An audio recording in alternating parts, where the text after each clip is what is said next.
reflect on this season, and especially in light of it's exactly 5 years since you got here, I mean, you pleased with the progress that this season has shown?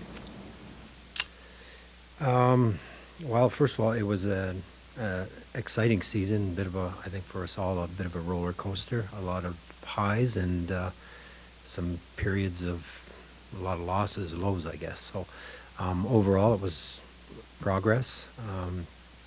After 5 years, more so than just the Red Wings, but the organization in general, I'm somewhat pleased. I can't say it's perfect, but somewhat pleased with the development of our organization, the play of some of our younger players, not only in Detroit, but in Grand Rapids. If you pay attention to that team, the young players excelling very well, and some younger players that haven't turned professional yet. So overall, I'm encouraged with the progress of the organization, the development of some of our younger players, and I'm kind of disappointed, as most people are, at the end of the season here, because particularly the last week was incredibly exciting.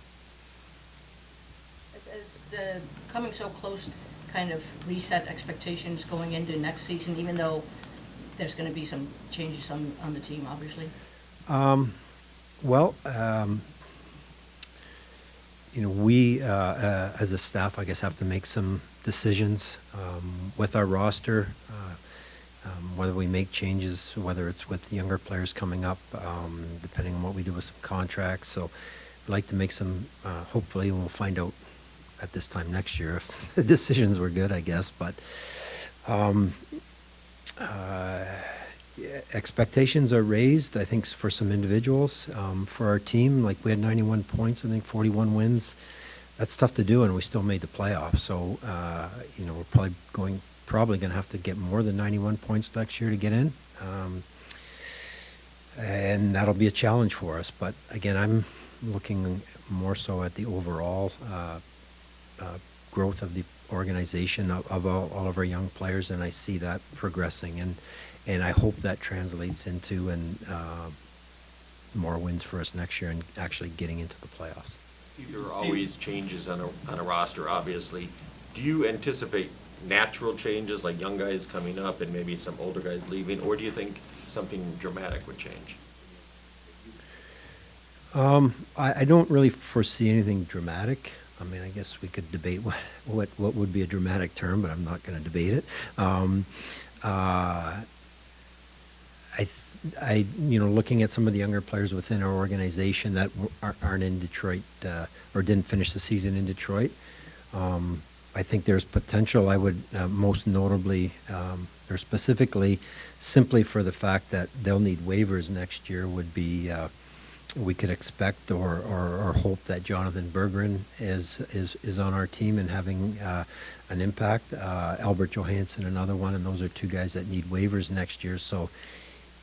And in my opinion today, I wouldn't expect either of them to clear waivers. So, we have to make room for them, and it'll be up to them as individuals to earn that spot, whatever spot in the lineup that they can. And that would be, as far as young guys, anyone else. I wouldn't rule out anybody, whoever it may be. Pick a name in GR, or I don't want to say today that they definitely won't be here, but because they're just winding down their regular season and hopefully going to have a good playoff run, and things can change over the course of a long playoff run, and we could see potentially more players pushing for a spot on the roster.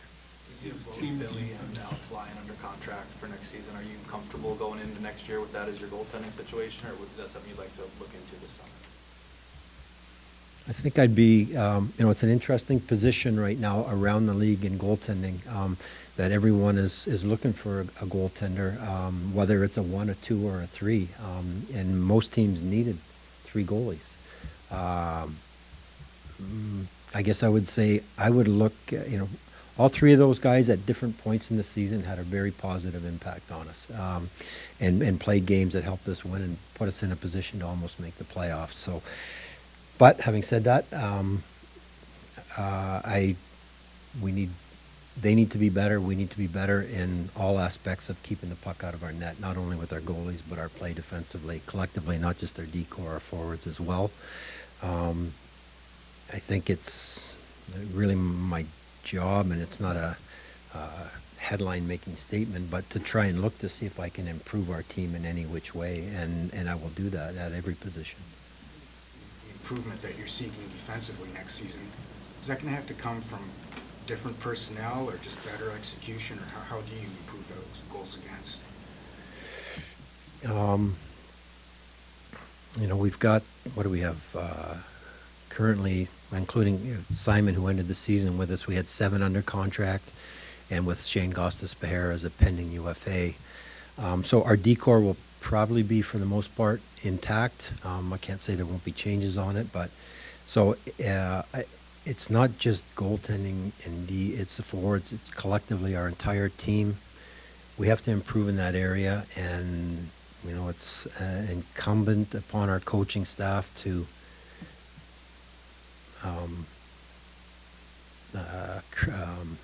instill or improve, continue to work on being more, whether it's a different system or getting better in the way we play and improving our players in the system. And it's practice, practice, practice for me, and get it over and done with. And again, goals against is a challenge around the league. It's more of an offensive league. You're seeing it in the scoring totals of the top players in the league.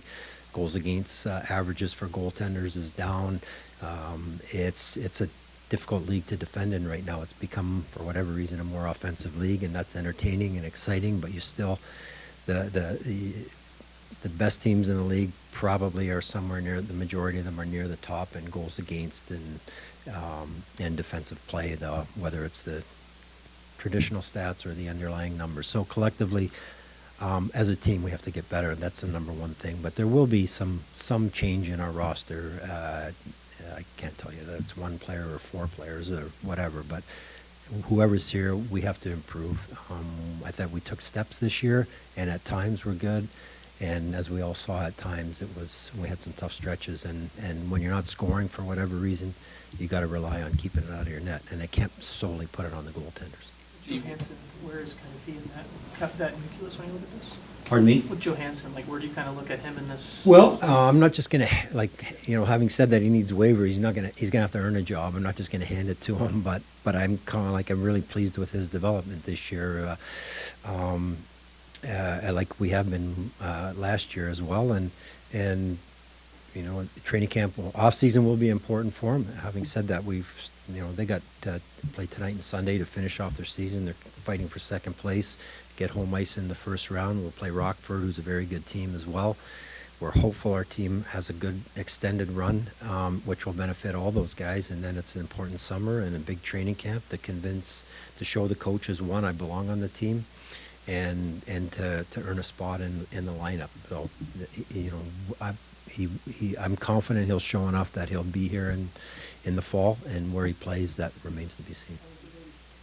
Like Derek mentioned that there was kind of a juggling act this year, figuring out when young guys are coming up, and he mentioned having conversations with you about when maybe bring in some more youth. What was kind of your approach this season to when to bring some of those young guys up and when not to, and as you looked at that this year? Well, some of them weren't coming up under any circumstance this year. It was just they need to play in the minors, and I'm not going to bring them back and forth. And, you know, who were the young guys that came up, really? It was Jonathan Bergeron at times. Simon came up once briefly at Christmas and really debated that, and not because he wasn't playing well. It was just because I don't want to be shuttling him back and forth. And then, you know, really at the trade deadline, the plan, and he did come up, unfortunately, got injured, and that delayed his call-up at that point. Apart from that, any of the other younger players, did we have anybody come up? I don't think so. Like the younger being, you know, first, second guys. Season where he thought like some youth would be nice, and he mentioned kind of having that conversation with you, and you kind of told him to tap the brakes. I don't remember that conversation. But coaches generally, like, they ask about, you know, the minors, how about this player? How about that player? And that happens a lot. So maybe, you know, it was, again, with some of our younger kids that, you know, you're there, you see them, they're playing really well. And the first-year kids that are there, and it's like, let's just leave them there. Let's let them play. And ultimately, you know, I don't want to bring them up to play them 4 minutes and then send them right back down. That's frustrating for these guys. Collect made in Sweden, and Will you just keep him over there one more year, or will you consider? I expect him to stay. Now, we haven't actually had a conversation with him, Kevin, but I expect him to remain in Sweden for another season.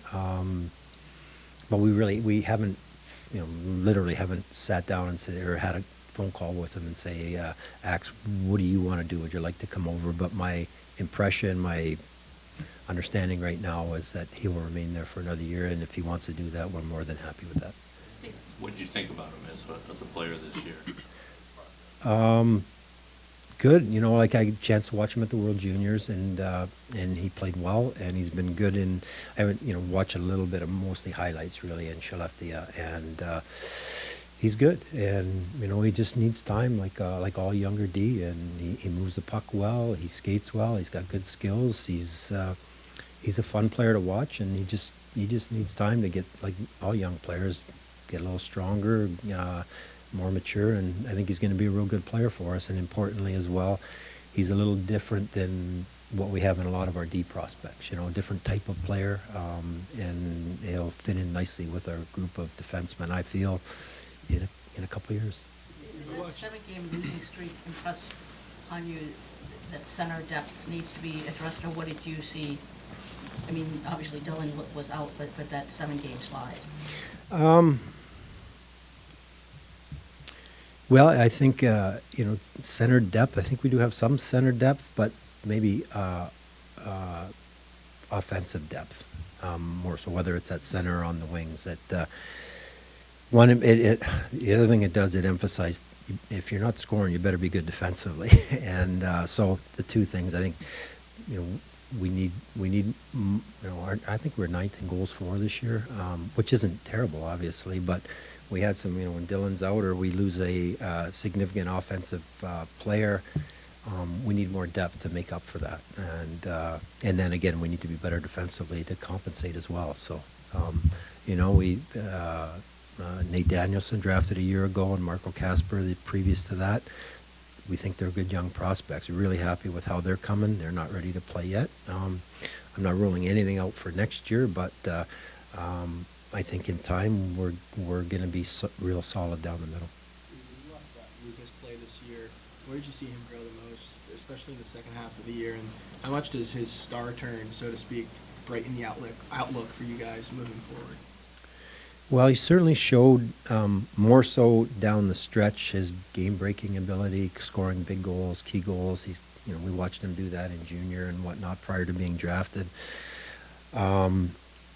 So, and just down the stretch, all the key goals that he scored, I don't think that's an aberration. I think he's going to continue to do that. The biggest growth for, like I watched in this year, was, he's a little stronger, and he just got more confident, like in his play. Like you watch that last home game against Montreal, he got run over twice early. He just gets up and goes. The puck's there, he's going, he ain't stopping, he goes to get it, he goes hard to the net.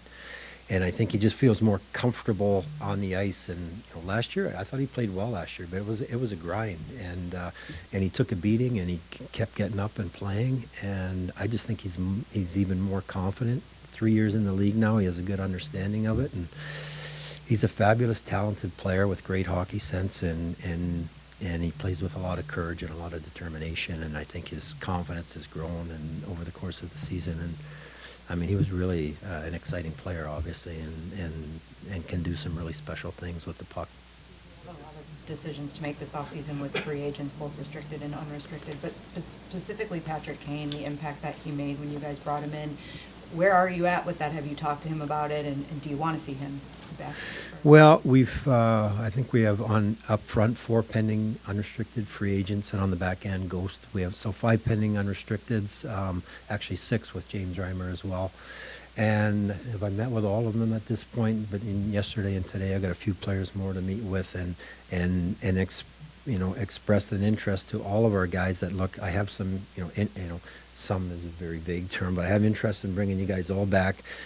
Is a bit of a puzzle, and we have some unrestricted free agents that got assigned too, and some of them are going to be, have a significant impact on our salary cap, regardless of whether we go short or long term. So I have an interest in bringing guys back, all of those players, to a certain level. You know, take into consideration, okay, who's coming up. I mentioned a couple of names earlier.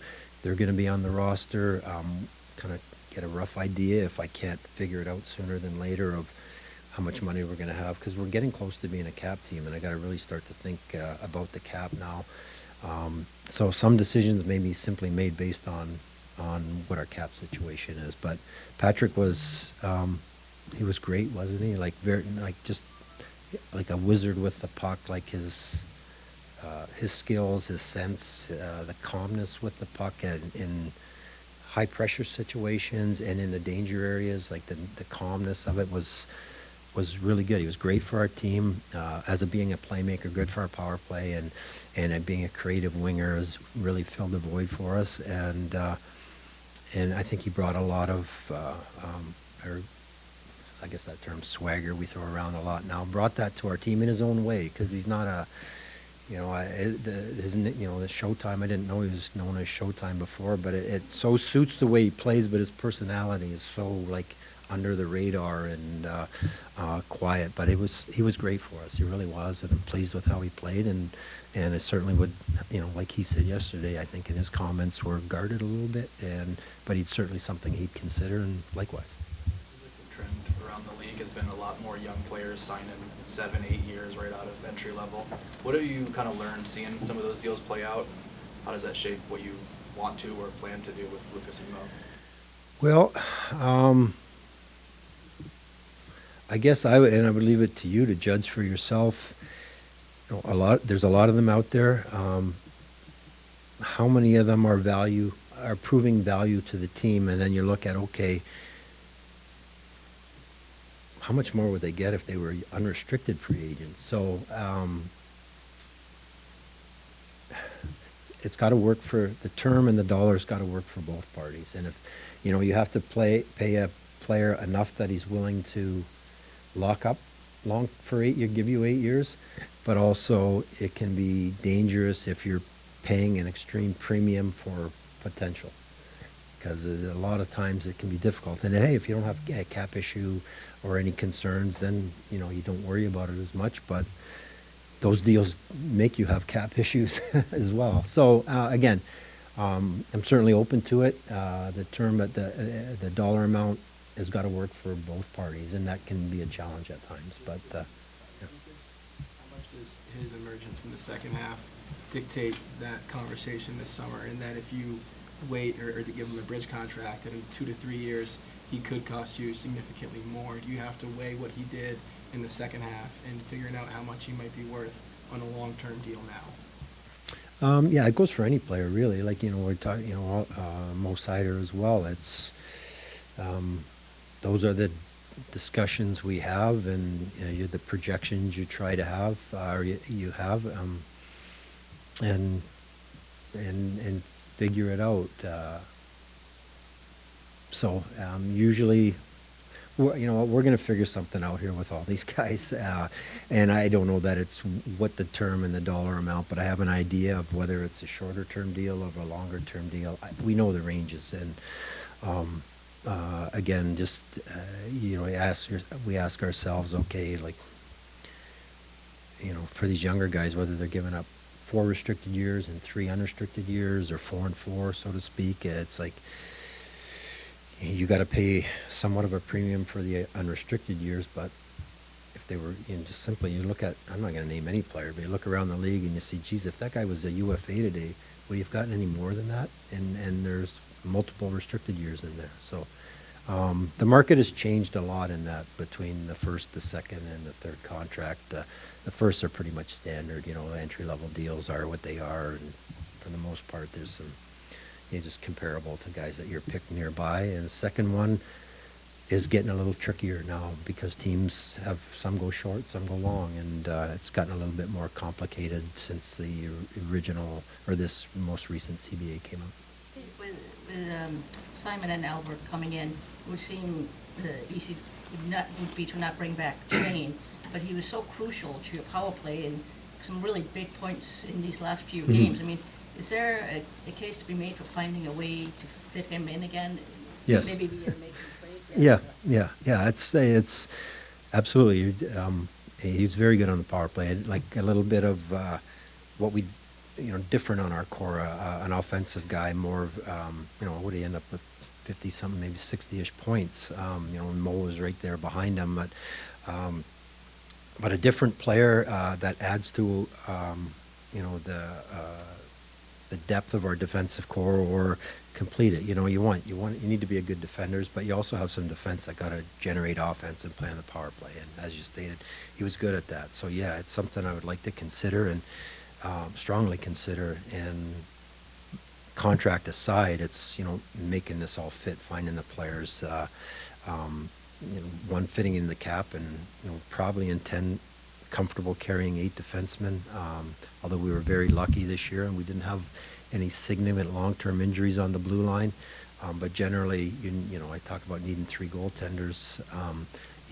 D's a tough position to play, going back to get pucks and blocking shots. Guys, there's a lot of injuries. So I'd like to, if we can figure out a way to do it, he's a valuable player for how we're set up on the back end.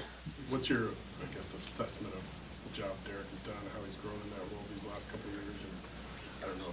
Well, if I he's think. going into a contract year too, is that something that concerns you with the head coach? What? Having that lingering question of the future there? There's no lingering question, not for me. It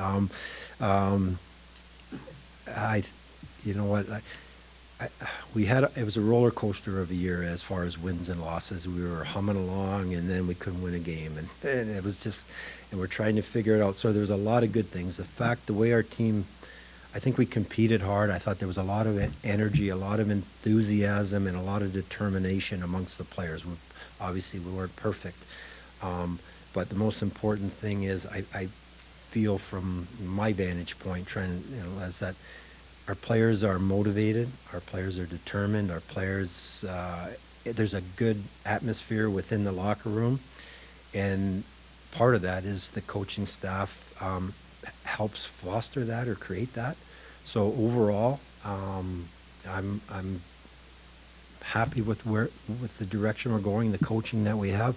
Ultimately, I'll go back to it. We got to become a better defensive hockey team, and it's the fundamentals of defending. And I'm counting on our coaching staff to work with our players and our players to be determined to do that. And it's not necessarily the system; it's the basic fundamentals of defending that at times this year we struggled with, and we need to address it again. Because you look at the teams in the playoffs; the majority of them, they're in the top half in goals against and shots against, and there's a couple, I was looking at it earlier, there's a couple that made the playoffs in there, but they can offset it with high-octane offense. Tuesday night, were you watching Washington and Philly on a monitor somewhere?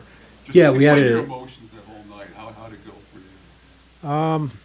Well, we were mostly watching our game. It was kind of a wild week, with the game in Toronto, and we're watching everybody else. And Washington, first of all, you got to hand Washington credit. They battled. They found a way to win hockey games. The Islanders, I think they were 8-1-1 in the last 10. They did it when they had to. For us, yeah, we're there in Montreal. We had the game on behind us, noticing the score. Philly should have got a credit for a goal in the first period. It was a terrible call, and then we're happy with that one. But that's irrelevant. I have no control over that. So they should have been winning 1-0. But anyways, and David scored. We were quiet. We're sitting there. There's 3 seconds left. And the face-off goes in the net, and everybody's excited. And we turned around. I think there was 3 or 4 minutes left in the Philly game at that time. And then it was like Philly pulled the goalie, and we're like, oh! And it was in the back of the net, and we're like, we're done. So it was great, and then it wasn't. You talked about the defense.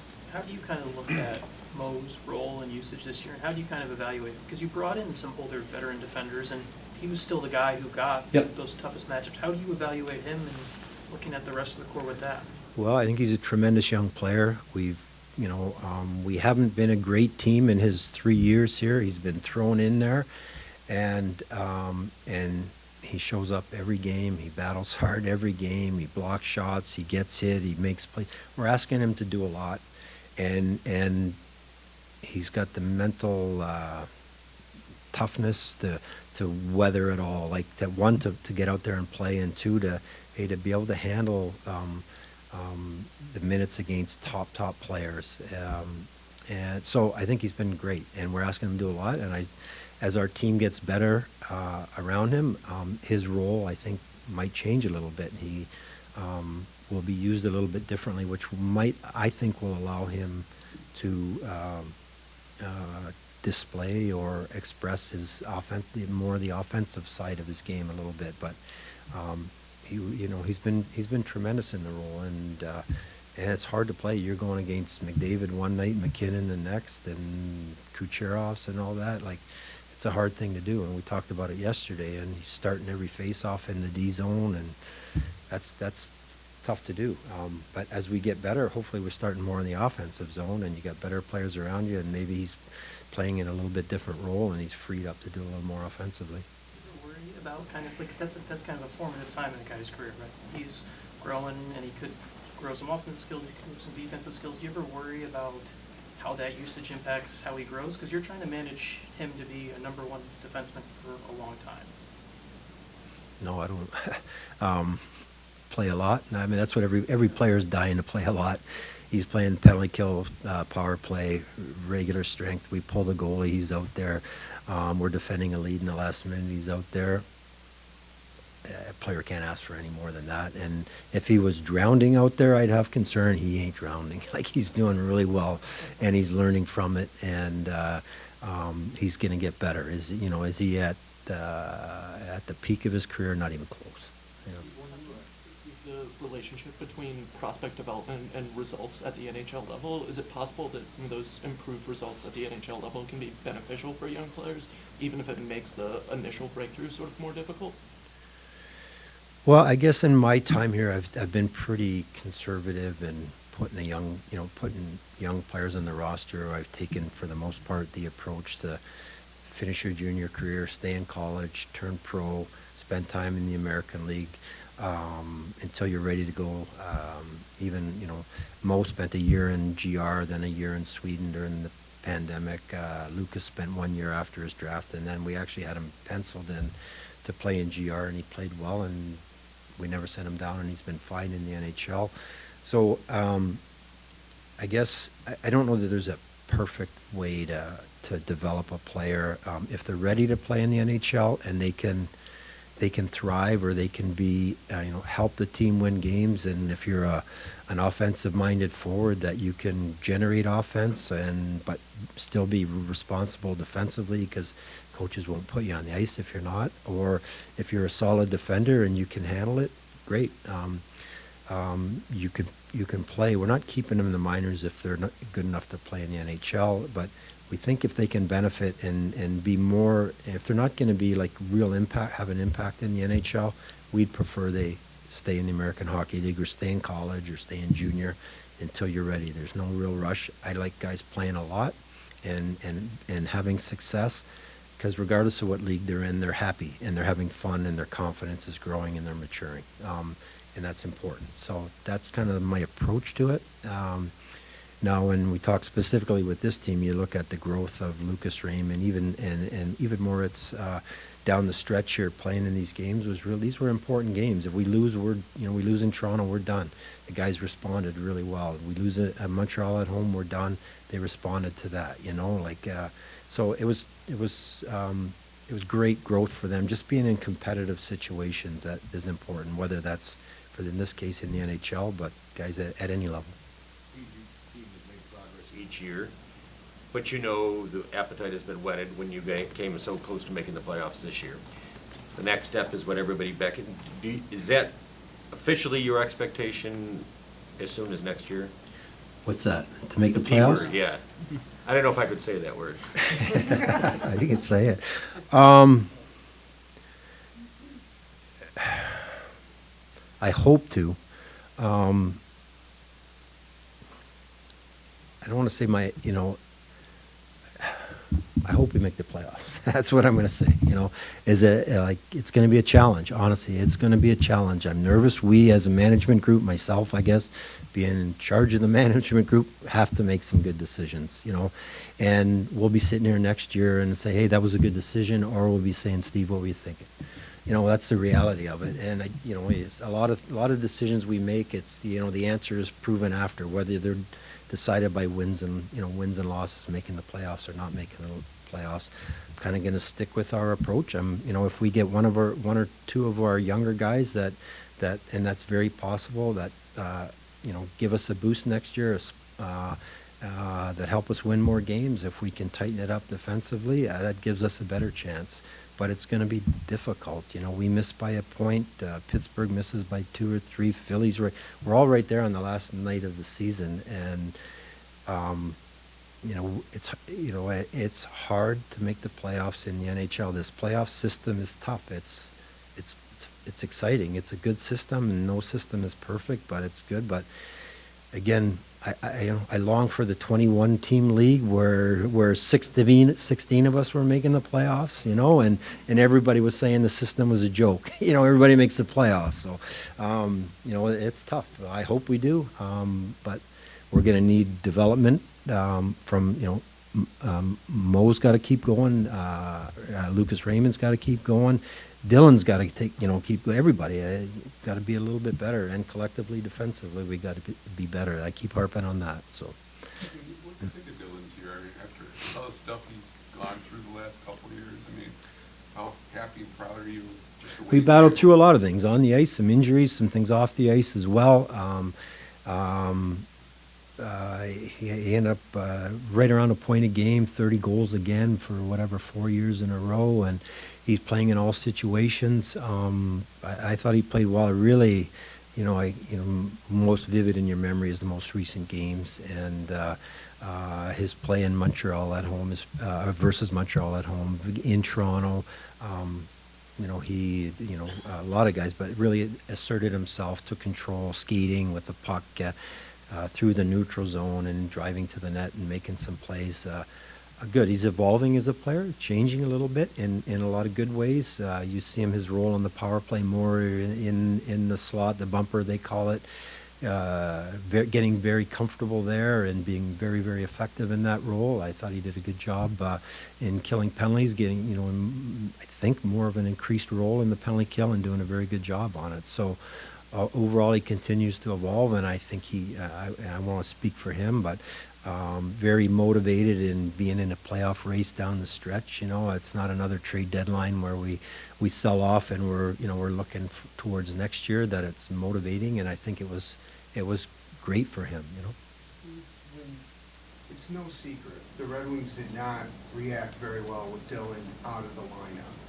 And I'm kind of curious, were you surprised by that? Were you disappointed? And what must be done where a team can absorb the loss of a player like that and not, I'm not going to say total collapse, but kind of have a massive slide? Well, I think Helene asked that earlier. I think when we missed the offensive production, when he was out of the lineup, that we need, whether it's another centerman or another impact forward at a different position to offset the loss of the offensive production.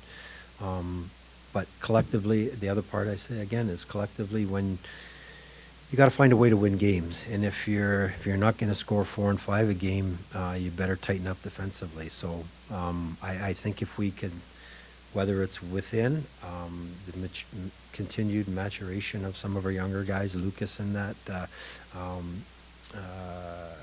we need to generate the offense that we missed without him in there, and and then played better to even. But did you expect more from the current group when he went out?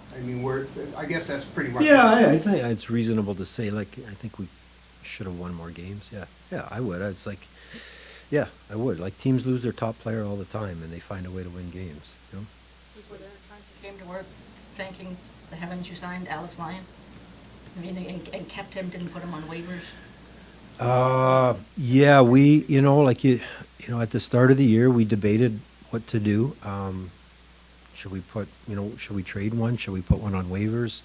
And then Billy got hurt, and both at various times during the season, James and Alex played extremely well and were instrumental in us in getting victories. And down the stretch, they both played very well. And so yeah, we just kind of kept putting off the decision until the decision was made by itself, as we got to keep him. So we, again, got a little bit lucky by him and Hahn for a while, and it worked out. The decision on David Perron, how much does just his leadership, his voice in the room, those kind of intangible factors play in the decision? Yeah. Well, I'm not in the room, so that impact is, for the players. I'd say David, one, most importantly, if you watched him, you did watch him play down the stretch. Like, this guy's been around for a long time. He's a Stanley Cup champion. He can handle the pressure. He actually thrives on it. He loves the challenge. He is a tremendous leader. For me, I say that, I'm not in the room, but I see it on the ice, and he's a take-charge guy, and the moment's not too big for him. And he competes hard, and he's determined. He's a real professional. So he has a real positive impact on our team. And, it's a player that I have to give strong consideration in to bringing back. And haven't had a chance to discuss with him at the end of the season here, his role and his thoughts and whatnot. But he has a very good impact on and off the ice for our team. The same reaction that all of us did to him scoring with 3 seconds left or whatever it was in Montreal? I didn't know what your reaction was. So. Just shocked, I guess. Yeah, I was surprised. Yeah, it was the face-off. We got a bit of a break on the icing call. Finally, they did us a favor, right? Yeah. But he, it was a bizarre. I just was seriously, that went in, and then it was those last 3 games. The finishes were memorable, If they can work out their insurance issues, Mo and Lucas, would you like to see them play in the World Championship? Sure. Yeah, I played in them. I've been a part of them as management. I think they're great opportunities for great experiences. One to play international hockey is a lot of fun. To get a chance to win a gold medal is very exciting. I would support it fully for any of our players if they want to go. Great. Okay, this is definitely a deep question here, but I want to ask you, wouldn't it be better in the long run? Because fans are salivating at Simon and Mo being your first pair. Wouldn't it be better to split them up, Simon on second pair, Mo on the first pair? Wouldn't that be more beneficial to the Red Wings? I had Pelika up where it's probably with Mo. Well, Pelika's a right shot D, so. Is he right? Yeah. Oh, okay. Well, So then you- I have him with Simon. There you go. Okay. Maybe. I can't answer it. As much as we plan, you can plan this guy's going to play defensive pairs or forward lines together. I think it certainly wouldn't make for a good pairing. They're both big, they skate well, they can both move the puck, and I consider them both solid defenders. Depends on what the rest of our mix is. But I don't see any reason why they wouldn't be a good pair, in the future, for sure.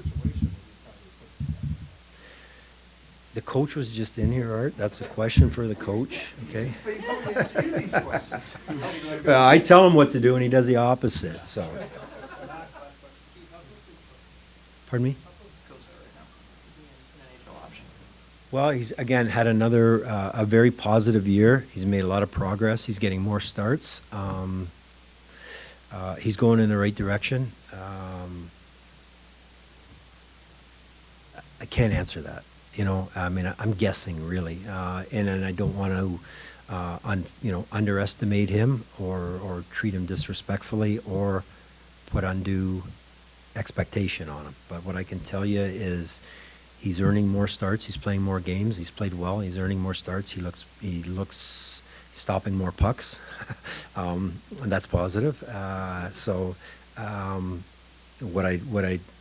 Again, the coach will decide who plays in the playoffs, but he's progressed, and we're really hoping that team, for a whole host of reasons, obviously has a successful long playoff run, and he continues to go and play well, and if he does get the net and run with it, that puts him closer to the NHL. But right now, I still think he needs time. He's doing really well. He's working at his craft. He's getting better, and he's still got work to do. But I'm very encouraged by his attitude and his performance.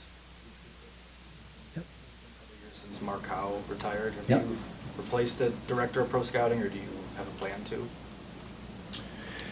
Our scouting staff is in place, and titles may be different. We might not have anybody under the title of director of pro scouting, but our pro scouting staff is set and in place. Yeah.